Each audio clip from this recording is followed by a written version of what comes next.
설 명절이 시작이 됐습니다. 연휴가 시작이 됐습니다. 어제 모리타냐 몇 분 목장 식구들 간단하게 만나서 식사를 했는데 명절이 되면 차들이 많이 빠져나갈 줄 알았는데 세종시에 차들이 많이 남아있는 것을 보았습니다. 보통 도시와 농촌의 모습을 비교할 수 있죠. 도시 같은 경우에는 명절 되면 차가 싹 빠집니다. 근데 시골은 차가 확 몰리죠.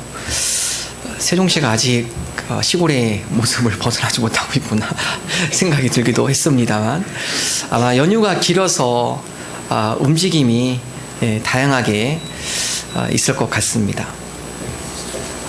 한국계 독일인 교수인 한병철 교수님이 쓴 책 중에 피로사회라는 책이 있습니다. 그 교수님은 이 사회는 피로사회에 둘러싸인 사회입니다 라고 정의를 하고 있습니다. 철학과 교수님이고 그것을 철학적으로 해석해내기 시작했습니다. 현대사회의 성과주의에 대해서 날카롭게 비판한 책입니다. 성과주의로 모든 것을 판단하는 시대, 그러다 보니 그 성과에 도달하기 위해 현대인들이 피로에 지쳐 일하게 되고 있음을 언급을 하고 있습니다. 그 목적에 도달하지 못할 때 인정받지 못하는 두려움, 그로 인한 우울함, 또한 낙오자가 발생하게 되는 사회 현상, 이 사회 속에 우리가 살아가는 것, 그것은 마치 피로사회에 둘러싸여서 살아가고 있는 삶입니다 라고 이야기를 하고 있습니다. 이런 피로사회가 나온 것 중에 하나는 무한한 긍정 때문에 그 사회가 이루어졌음을 또한 이야기를 하고 있습니다. 많은 회사들이 We can do it, 우리는 할 수 있습니다. 그 회사의 역량이 어느 정도 제한되어 있지만 그 이상을 요구하는 회사의 요구, 또 그 요구를 달성하기 위해서 일하는 많은 직원들, 쉼과 그 가운데 여유가 사라지고 일에만 몰두하고 모든 에너지를 낭비한 그 사회 가운데 많은 사람들이 지쳐가고 있음을 이야기를 하고 있습니다. 바로 이런 성과주의 사회의 변화가 필요하고, 또한 그러한 것들을 극복하기 위해서 세 가지를 대안을 이야기를 하고 있습니다. 첫 번째, 사색하는 삶이 필요합니다. 이 피로사회 가운데 우리가 어느 목표를 향해서 가고 있는지 되돌아보며 생각해 볼 시간이 필요합니다. 그렇지 않고서는 우리가 이 사회에 계속적으로 수레바퀴처럼 돌아가게 될 것입니다. 두 번째로, 영감을 주는 삶이 반드시 필요합니다. 우리 육체뿐만 아니라 우리의 영감 주는 삶이 있을 때 우리 삶 가운데 활력이 돋아날 수 있다는 사실입니다.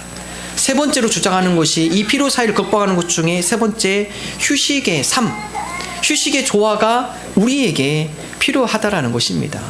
일도 중요하지만 그 가운데 반드시 휴식이 함께 동반되어서 균형이 잡혀질 때, 그때 우리가 피로사회를 극복할 수 있다고 이야기를 하고 있습니다. 이번에 설 연휴가 길죠. 인천공항 보니까 우리나라 그동안 최대 인파가 몰렸다고 합니다. 해외로 많이 나가신 것이죠. 일상의 바쁜 생활 가운데 이 피로를 풀기 위해서, 또한 이 피로 사회 가운데 그것을 조금이라도 벗어나고 싶은 욕망, 그러한 것들이 반영되어졌다 할 수 있습니다. 쉼이 필요한 시대, 그러나 우리가 임시 방편의 일시적인 쉼, 그것은 우리의 근본의 문제를 해결하지 못한다라는 것입니다.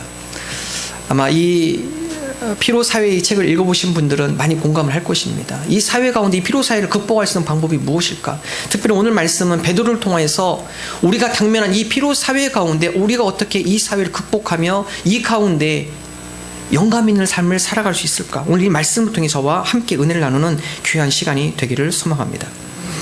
오늘 말씀은 베드로에 대한 이야기입니다. 예수님께서 게네사라라는 호숫가, 그 호숫가에서 제자들을 부르시는 말씀이 오늘 말씀에 기록이 되어 있습니다. 예수님께서 호숫가에 계실 때 많은 무리가 예수님 앞에 몰려오기 시작합니다.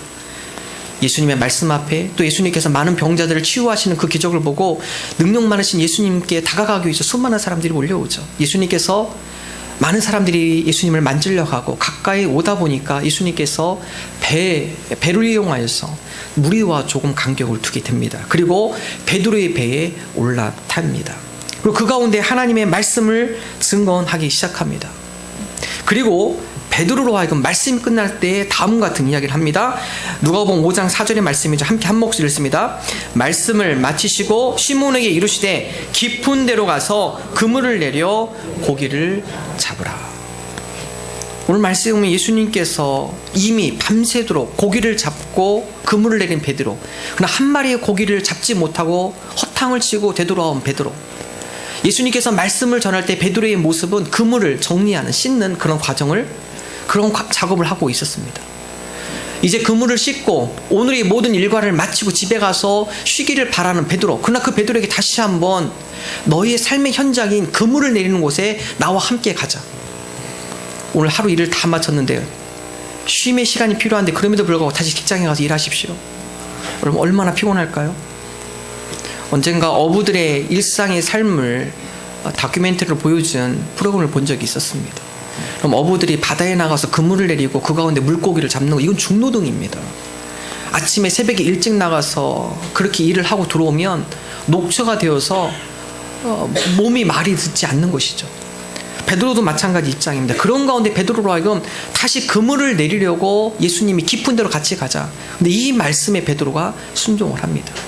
자기 삶의 현장 가운데 피곤하지만 그것을 마다하지 않고 삶의 현장으로 나갈 수 있는 그 원동력이 무엇이었을까? 저는 베드로와 같은 입장이 우리 현대인에도 존재한다고 생각합니다.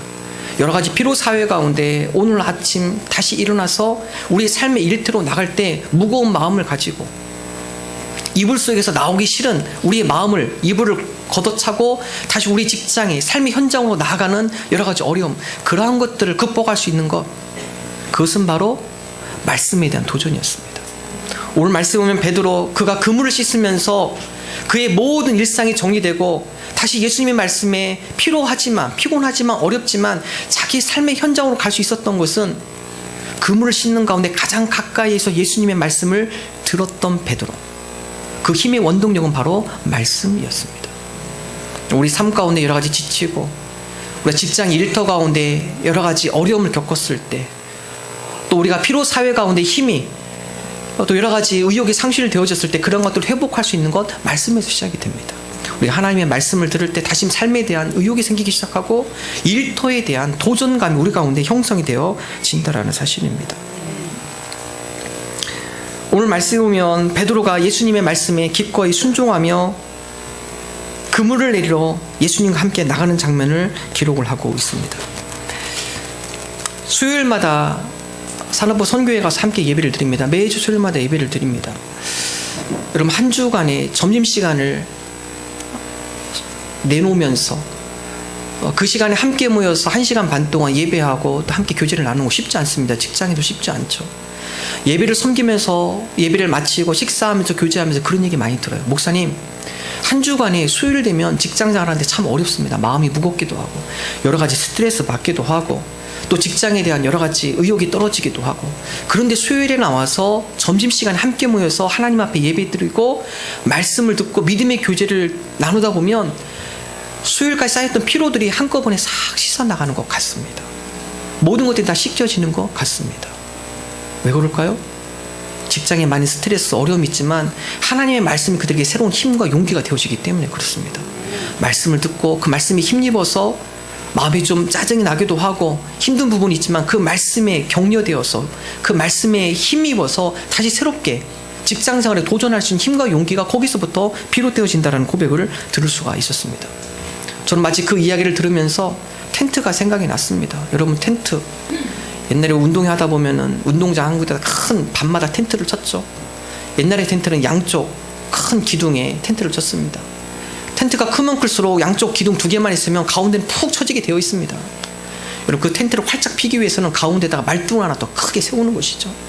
월요일부터 금요일, 토요일까지 한 주간 우리 마치 텐트처럼 축 늘어지는 중간이 될 수 있습니다. 그러나 그 가운데 하나님의 말씀을 다시 세울 때 텐트가 팽팽하게 펴지는 것처럼 우리의 삶도 하나님의 말씀으로 세워질 때 우리 삶 가운데 여러 가지 주름이 있을 수 있고 어려움일 수 있을지만 그 말씀의 기둥으로 말미암아 우리의 어려운 주름들이 피워질 수 있다는 사실입니다.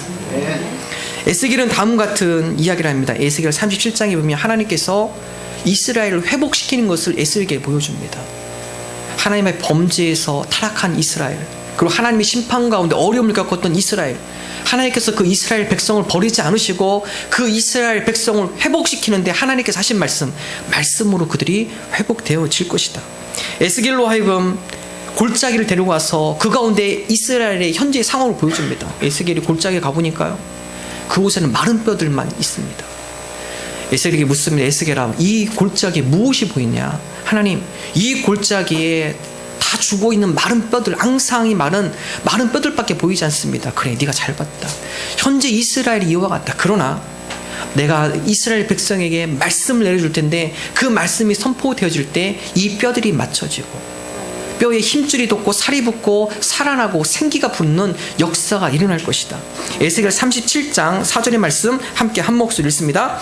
또 내게 이르시되 너는 이 모든 뼈에게 대언하여 이르기를 너희 마른 뼈들아 여호와의 말씀을 들을지어다. 7절 말씀 함께 읽습니다. 이에 내가 명령을 따라 대언하니 대언할 때 소리가 나고 움직이며 이 뼈 저 뼈가 들어맞아 뼈들이 서로 연결되더라. 여러분, 그렇습니다. 하나님의 말씀이 우리 가운데 선포되어질 때 마치 마른 뼈처럼 죽었던 우리의 영혼들, 마른 뼈처럼 시들었던 우리 삶의 영역들, 하나님의 말씀의 생기가 우리 가운데 들어와지고 마른 뼈들이 맞춰지기 시작하고 그건데 힘줄이 돋고 살이 돋는 것처럼 우리 가운데 생기 있는 삶, 활력 있는 삶이 말씀을 통해 이루어진다는 사실입니다.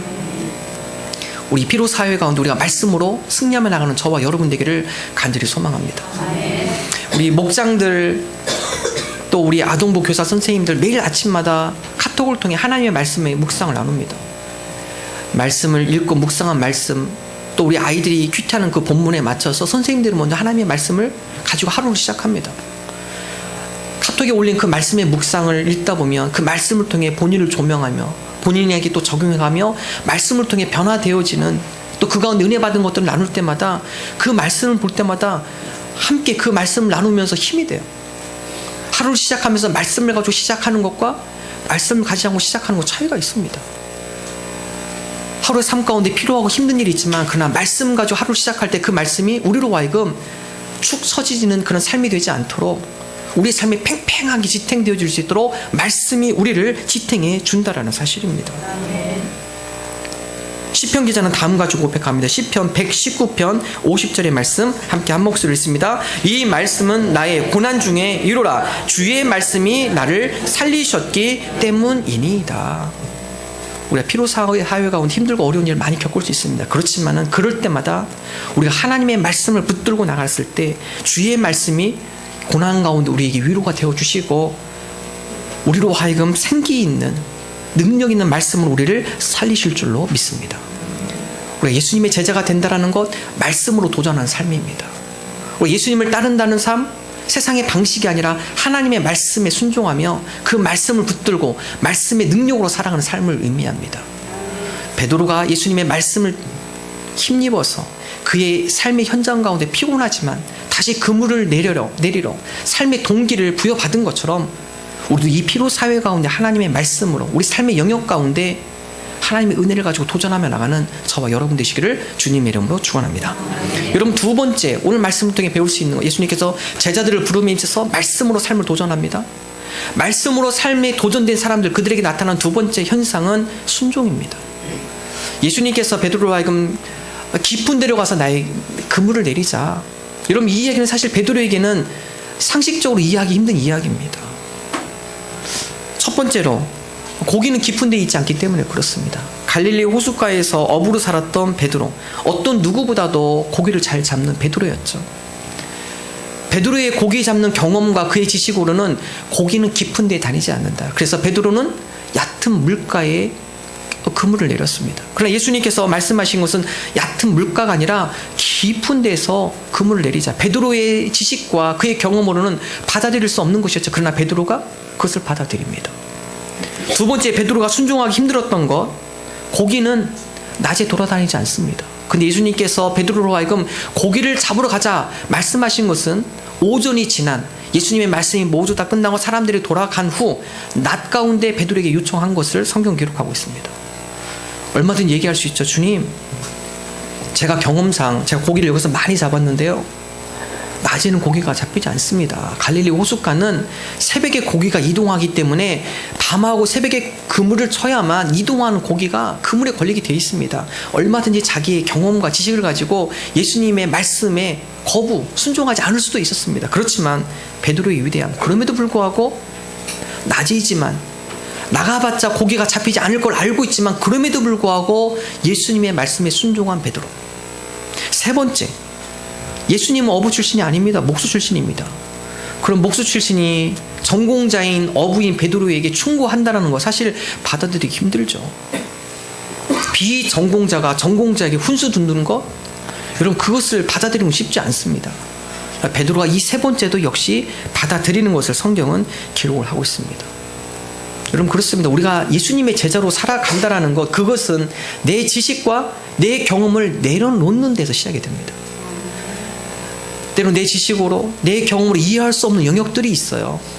우리가 하나님의 말씀을 읽고 또 하나님의 말씀을 우리가 함께 묵상하다 보면 내 지식과 이해와 이성과 과학으로 이해되지 않는 부분이 있습니다. 그러나 그 가운데 놀라운 은혜를 맛보는 것은 그것조차도 내려놓는 것을 의미합니다. 하나님, 내 이성으로 과학적으로 이 성경 말씀이 잘 이해가 되지 않습니다. 아니, 오른뺨을 때리면 왼뺨까지 되라고요? 겉옷을 달라면 속옷까지 달라주라고요? 이걸 어떻게 현실적으로 이걸 받아들여야 합니까? 이해가 되지 않을 수 있어요. 그렇지만 그럼에도 불구하고 내 경험과 내 이해와 지식을 내려놓고 그 말씀을 믿고 순종할 때 우리가 예기치 못한 하나님의 놀라운 은혜와 열매를 맛볼 수 있다는 것입니다. 이것이 바로 순종의 축복이죠. 베드로는 자기의 지식과 자기의 경험 가운데 이해할 수 없고 받아들일 수 없었지만 그럼에도 불구하고 베드로가 순종하며 나가는 것을 성경 기록을 하고 있습니다. 누가복음 5장 5절의 말씀 함께 한 목소리로 읽습니다. 시몬이 대답하여 이르되 선생님, 우리들이 밤이 새도록 수고하였으되 잡은 것이 없지만은 말씀에 의지하여 내가 그물을 내리리이다 하고. 우리가 밤이 새도록 고기를 잡았습니다. 그리고 우리의 지식과 경험을 총동원해서 고기가 잡힐 타이밍, 장소 다 해봤습니다. 잡을 수 없었습니다. 그렇지만 예수님께서, 주님 선생님께서 다시 한번 나가자 하는데 제가 옆에서 그물을 씻으면서 예수님의 말씀을 들을 때마다 제 마음에 용기가 솟기 시작했고 제 마음 가운데 다시 소망이 솟기 시작하고 피로하지만 그럼에도 불구하고 선생님 말씀에 제가 한번 순종해 보겠습니다. 내 지식과 경험을 내려놓고 한번 따라가 보겠습니다. 여러분, 그럴 때 어떤 역사가 일어났습니까? 누가복음 5장 6절의 말씀 함께 한 목소리 읽습니다. 그렇게 하니 고기를 잡은 것이 심이 많아 그물이 찢어지는지라. 이전에 한 번도 잡아보지 못한 놀라운 열매와 결실입니다. 내 지식과 내 이성으로 내 경험을 할 때는 나의 능력만큼의 열매와 결실을 얻을 수 있습니다. 그러나 그것을 내려놓고 예수님 말씀에 순종하며 나갔을 때 내가 경험하지 못한 주님께서 베푸신 놀라운 은혜를 맛본 것을 누가는 기록을 하고 있습니다. 여러분 그렇습니다. 우리가 순종할 때 우리의 능력 이상으로 우리가 알지 못하는 주님께서 예비하신 놀라운 은혜와 열매와 결실을 맺는 저와 여러분이 될 줄로 믿습니다. 나는 진짜인가? 강산 목사님의 이야기입니다. 이 목사님께서 어렸을 적 본인의 아름다운 추억의 이야기를 글로 썼습니다. 어렸을 때 이분께서 교회를 가시면 어머니께서 헌금을 100원을 주셨다고 그래요. 100원을 주셔서 헌금을 하라고 매주마다 헌금을 주셨는데 이상하게 어느 한 주에 어머니께서 200원을 주셨습니다. 200원짜리를 가지고 동전을 가지고 교회를 가는데 때마침 문방구를 지나는데 그 문방구 앞에 로봇 3종 세트가 파는 게 눈에 딱 보였습니다. 근데 그게 원래 200원짜리였는데 그날 주일 아침에는 그것을 50% 할인해서 100원에 팔게 하겠다고 그걸 내놨습니다.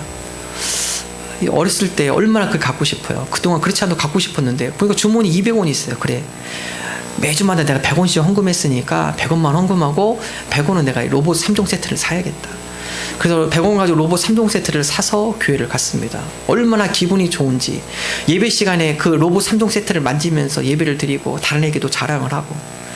근데 로봇 3종 세트를 가지고 예배 시간에 놀다가 마침 100원짜리 하나 잡고 있던 것을 놓치는 바람에 그거 이제 떼굴떼굴 굴러서 옛날에 여러분 교회 마루 있죠. 마루 보면 구멍이 뚫린 그곳으로 100원이 톡 빠졌습니다. 그 빠지는 순간 겁이 나기 시작했습니다. 좀 있으면 이제 헌금 시간이 들어오는데 여기서 헌금 바구니가 올 텐데 이걸 어떡하나. 이걸 뺄 수는 없고 또 어렸을 때 배운 것이 하나님 앞에 헌금할 것을 안 드리면은 하나님께 혼난다는 얘기가 들어서 이걸 어떻게 하나. 헌금 바구니가 점점 다가오면서 얼굴이 질색되기 시작했습니다. 그런 가운데 이 목사님 어렸을 때 그렇게 결단을 했다고 그래요. 헌금 바구니에 로봇을 올려놨다고 합니다. 로봇을 들였다 합니다. 3종 세트를 들였다고 합니다. 3종 세트가 그 위에 올라가고 지나갔을 때, 지나간 뒤에 흘리는 눈물, 예, 그 어렸을 때 그 이야기를 하십니다. 지나고 나서 그 이야기를 회상을 합니다. 그의 과거를, 어렸을 때 그 추억을 회상하게 됩니다. 그러면서 되돌아보며 그때 제가 드린 것은 로봇 3종 세트가 아닙니다. 그것은 하나님에 대한 나의 순종이었습니다. 하나님의 말씀에 대해서 내가 순종하며 살겠습니다라는 고백을 드린 내용이었습니다. 여러분 어렸을 때 그렇게 훈련된 아이들, 어떠한 일이 있더라도 하나님 앞에 순종하기 위해 애를 쓰고 순종의 삶을 살려고 노력한 삶이 되겠죠. 그렇습니다. 순종. 우리 가운데 여러 가지 삶 가운데 순종하기 힘든 부분이 있을 수 있습니다. 그러나 그것을 하나씩 하나씩 우리가 주님 앞에 내려놓고 하나씩 하나씩 우리의 아킬레스건을 내려놓으면서 순종하며 나갈 때 우리가 예수님의 제자로서 순종의 삶을 살 수 있다는 사실입니다. 여호수아 6장에 보면 하나님께서 이스라엘 백성으로 하여금 무리한 순종을 요구하십니다. 여호수아 6장, 이스라엘 백성이 가나안 땅에 들어가면서 난공불락 여리고성을 만납니다. 하나님께서 이스라엘 백성을 하여금 가나안 땅을 통과시키기 위한 시험이었습니다. 난공불락, 어떠한 군대가 와도 쓰러뜨릴 수 없는 든든한 성이었죠. 하나님께서 여호수아에게 이 성을 무너뜨릴 방법을 알려주십니다. 그러나 그 방법은 말이 안 되는 방법이었습니다. 이스라엘 백성들로 하여금 하루에 한 번씩 여호와의 법궤를 메고 양각 나팔을 불고 여리고성을 한 번씩 도는 것이었습니다. 6일 동안, 하루에 한 번씩 6일 동안 조용하게 돌고, 마지막 7일째 되는 날, 그날은 7번을 돌고 온 이스라엘 백성이 양각 나팔 뿔소리와 함께 큰 함성을 질러라. 여리고성을 향해서 큰 함성을 질러라. 여리고성이 무너질 거다. 여러분 어떻게 보면 그 당시에 군사들이 순종하기 힘들었을 거예요. 아니 지금 이게 말이 되는 작정입니까? 저 여리고성 함락하기 위해서는 스파이를 조직하든지 밤에 기습 공격을 하든지 아니면 그 성을 넘을 수 있는 또 다른 무기를 우리가 준비하든지 그렇게 해서 공격해도 될까 말까인데 아무것도 안 하고 그냥 성만 돌라고요. 그리고 거기다가 나팔 불고 함성 지르라고요. 그러다가 성이 무너질까요? 여러분 그 의심의 마음이 왜 없었을까요? 여호수아가 하나님의 말씀에 순종합니다. 그의 경험과 그의 지식을 내려놓죠. 그리고 하나님의 말씀에 순종하여 그대로 따라 합니다. 하나님의 말씀에 순종할 때 그들의 힘이 아니라 하나님께서 땅의 기반을 흔드셔서 여리고성 성곽이 벽돌이 그 벽돌 위에 하나도 얹히지 않도록 모든 성을 다 무너뜨린 것을 이스라엘 백성이 경험하게 됩니다. 여러분 그렇습니다. 우리가 하나님 앞에 순종할 때 우리가 일하는 것이 아니라 하나님께서 우리를 도와주시고 하나님께서 친히 우리를 통해 역사해 주신다는 사실입니다. 이것이 바로 순종을 통한 하나님의 놀라운 은혜와 결실과 열매입니다.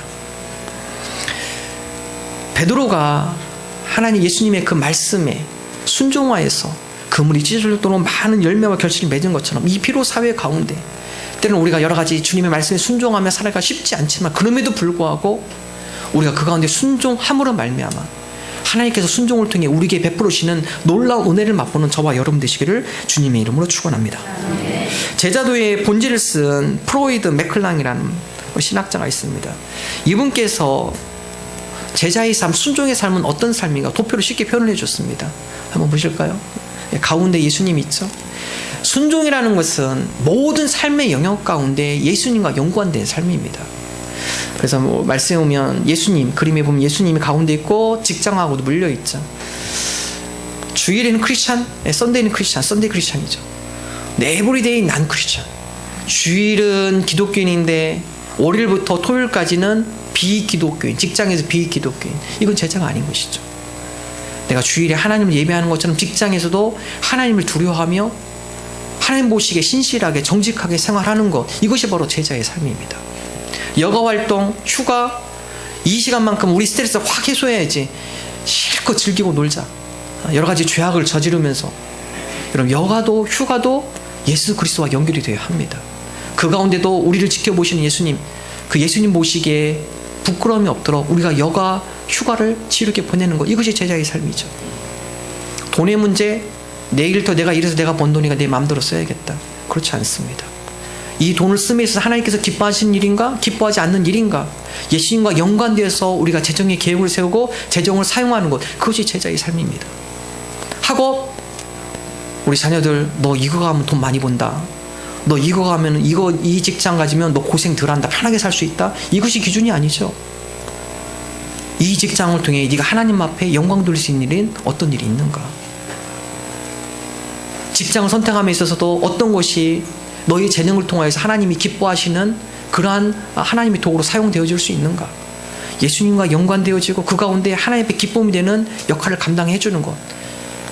학업, 친구, 안정된 미래 모두가 그렇습니다. 검은 것을 하나 쳐놨죠? 모두가 다 아킬레스건이 있습니다. 다른 거 다 해도 내가 이것만큼은 예수님께 순종하지 못하고 내 마음대로 하고 싶습니다. 아킬레스건. 이것만큼은 건들지 마십시오. 그것조차도 우리가 예수님께 내려놓을 때 물론 쉽지 않습니다. 어렵습니다.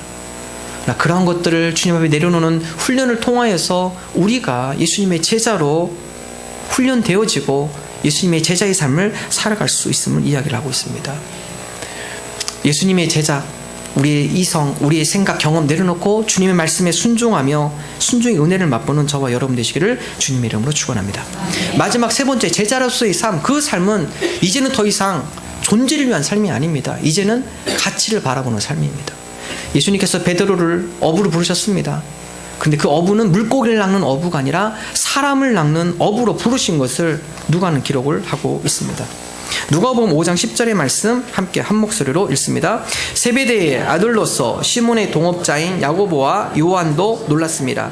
예수께서 시몬에게 이르시되 무서워하지 말라. 이제 후로는 네가 사람을 취하리라 하시니. 여러분, 제자로서 살아간다는 거 더 이상 우리가 존재하기 위해서 살아가는 것이 아니죠. 예수님의 제자로 살아간다는 것은 우리의 삶의 가치가 바뀐 것을 의미합니다. 내가 잘 먹고 내가 그 가운데 풍족한 삶을 누리고 이것이 우리 인생의 가치가 아니라 사람을 낚는 어부. 베드로가 바뀌었습니다. 물고기를 잡아서 하루 생계끼니 잘 챙기는, 하루 먹을 것 잘 챙겨서 하루 잘 버티는 존재를 위한 삶이 아니라 물고기를 낚는 어부가 아니라 사람을 구원하는, 사람에게 영향력을 주는, 그 사람으로 하여금 인생의 가치와 의미를 깨닫게 해주는 사람을 낚는 어부. 여러분, 제자의 삶은 가치가 바뀌는 삶입니다. 내가 존재하기 위해서 사는 것이 아니라 무엇을, 어떠한 일을 가치 있게 행하느냐, 이러한 삶으로 바뀌게 되는 것을 의미합니다. 예전에 나온 오래된 영화입니다. 애니메이션 윌이라는 영화가 있었습니다. 이 영화는 쓰레기장인 지구를 청소하는 일을 맡은 호기심 많은 로봇에 관한 멋진 이야기입니다.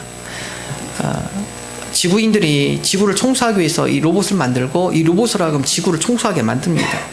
그리고 잠시 인간들은 지구를 떠나서 유토피아, 하이테크 우주 정거장에서 생활을 하게 됩니다. 우주에 또 다른 거대한 정거장을 만들어 놓고 모든 인간들이 그곳으로 다 이동을 합니다. 그리고 지구의 모든 쓰레기 청소를 다 로봇에게 맡깁니다. 근데 월이라는 이 로봇이 인간 세계가 궁금해서 그곳을 한번 엿보게 되어집니다. 그곳의 모습은 인간들은 소파에 앉아 TV만 보는 자기 탐닉적인 존재가 되어 있었습니다.